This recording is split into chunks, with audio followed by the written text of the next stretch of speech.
10 Oktober menjadi hari yang paling dinanti untuk fans timnas Indonesia.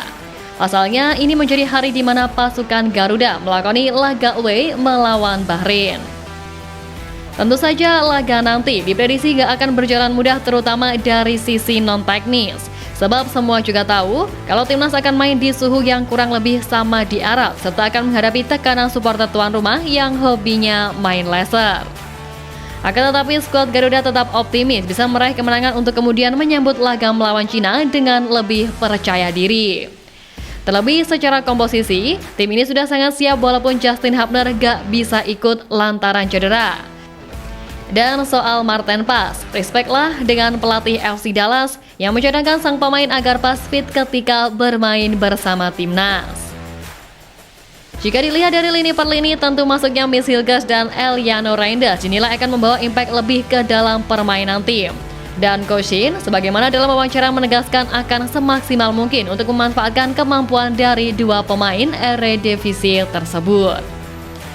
Miss sebagai pemain belakang diprediksi akan langsung main sebagai starter bersama Jay Ises dan satu pemain lain yang pastinya telah dipikirkan Coach Shin.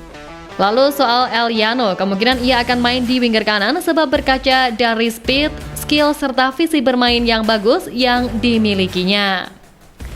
Kalau kita melihat dari sesi latihan yang dilakukan Garuda sejak Senin kemarin, seluruh pemain nampak enjoy dalam menjalani latihannya.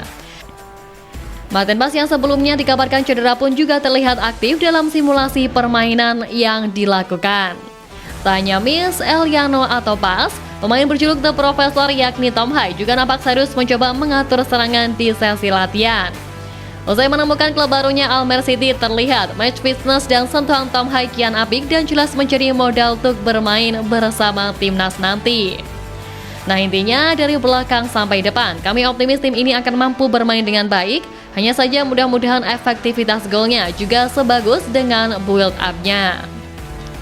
Meskipun pastinya pressure yang akan dihadapi sangat besar, namun para pemain kayaknya gak ambil pusing soal itu. Bener loh, di saat timnas Bahrain latihan mati-matian dengan wajah sepanang, tapi ini para pemain timnas malah kebalikannya, di mana mereka tampak enjoy dan penuh dengan canda tawa. Nah dari itu semua, media-media asing juga tak berhenti menyoroti kiprah skuad Garuda di ajang bergengsi dunia ini. Datang sebagai tim dengan ranking FIFA terendah di grup C.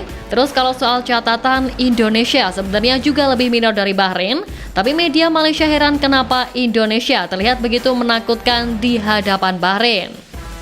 Keheranan ini pun membuat media Malaysia makan bola mengulas tentang strategi yang harus ditempuh oleh Bahrain demi mengalahkan skuad Garuda.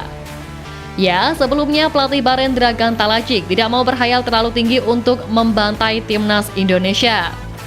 Bahkan satu-satunya hal yang bisa ia prediksi adalah kemenangan tipis Bahrain dengan skor 1-0 saat menghadapi skuad Sintayong nantinya. Langkah yang ditempuh oleh pelatih Bahrain ini makin membuat media Malaysia terkejut dan heran dengan persiapan Bahrain yang padahal hanya akan menghadapi tim sekelas skuad Garuda. Apalagi Bahrain sampai mendatangkan pemain muda yang kini bermain di Villarreal U17 yang harusnya membuat mereka lebih yakin. Tapi kok mereka malah cemas? Apapun itu, pastinya keberadaan pemain naturalisasi dalam diri skuad timnas Indonesia menjadi momok yang paling mereka waspadai. Dengan pengalaman bermain di Liga Top Eropa yang sepak bolanya lebih maju, mereka mampu mengangkat popularitas sepak bola tanah air hingga tak lagi dipandang sebelah mata. Meskipun hal ini terus menuai pro dan kontra, namun proyek naturalisasi yang digaungkan PSSI menuai hasil positif. Di bawah asuhan Sintayong, timnas Indonesia menjelma bak tim yang solid, yang jelas bukan isapan jempol belaka. Apalagi dari nilai pasar seluruh pemain, timnas Indonesia jelas lebih superior, yang mana timnas saat ini dibanderol dengan harga 426,2 miliar rupiah. Adapun pemain termahal dari skuad Garuda saat ini adalah Miss Hilgers yang kini bermain untuk klub Liga Belanda FC Twente. Berbeda dengan skuad Bahrain, pemain timnas Indonesia mayoritas merumput di liga-liga top Eropa seperti Serie A, Eredivisie, dan MLS Amerika Serikat. Dan tentu saja komposisi pemain timnas sekarang ini bisa dibilang sangat oke dan mampu membuat lawan-lawan ketakutan. Tapi di lain sisi, meski skuad timnas Indonesia sudah terbilang oke, semua tetap harus sadar kalau buat kedalaman skuad Indonesia secara umum, ya tetap masih kurang jika lawannya kelas dunia. Apalagi ini perjalanan di round ketiga masih panjang, jadi butuh pemain-pemain baru yang secara kualitas pastinya lebih oke. Dan bukan rahasia lagi, kalau PSSI masih terus bermanuver mencari tambahan, yang mana beberapa nama telah masuk seperti misalnya Kevin Dykes, Jairo Riedewald, Mauro Zylstra, dan Miliano Jonathans. Tapi di samping itu, upaya maksimal yang dilakukan timnas Indonesia ini nyatanya tak selalu dipandang apik oleh beberapa pihak. Gak cuma sekali, media Inggris Football sempat memberikan prediksi buruknya terkait laga yang dilakoni skuad Garuda di babak ketiga ini. Sebelumnya, Spotball meramal bahwa skuad Ahsan Sintayong akan menjadi bulan-bulanan di 2 laga awal September lalu. Tapi sebenarnya, ramalan mereka kala itu nggak sepenuhnya salah. Sebab ya siapa sih yang menyangka tim sekelas Indonesia bisa menahan imbang 2 tim raksasa Asia kayak Arab dan Australia. Tapi kini mereka nggak kapok. Spotball kembali memprediksi bahwa skuad Garuda berada di pihak yang kalah saat melawan Bahrain nanti. Meski lebih berhati-hati, namun Marcelo Ferdinand dan kawan-kawan tetap diramal bakal tumbang dengan skor 2-1. Walaupun Bahrain kalah besar dalam laga terakhir, kita tidak boleh melupakan bahwa mereka mampu mengalahkan Australia di partai tandang. Dengan pertimbangan itu, kami menjagokan kemenangan tipis di rival yang akan menjaga posisi Bahrain di 3 besar sebagai hasil minimal.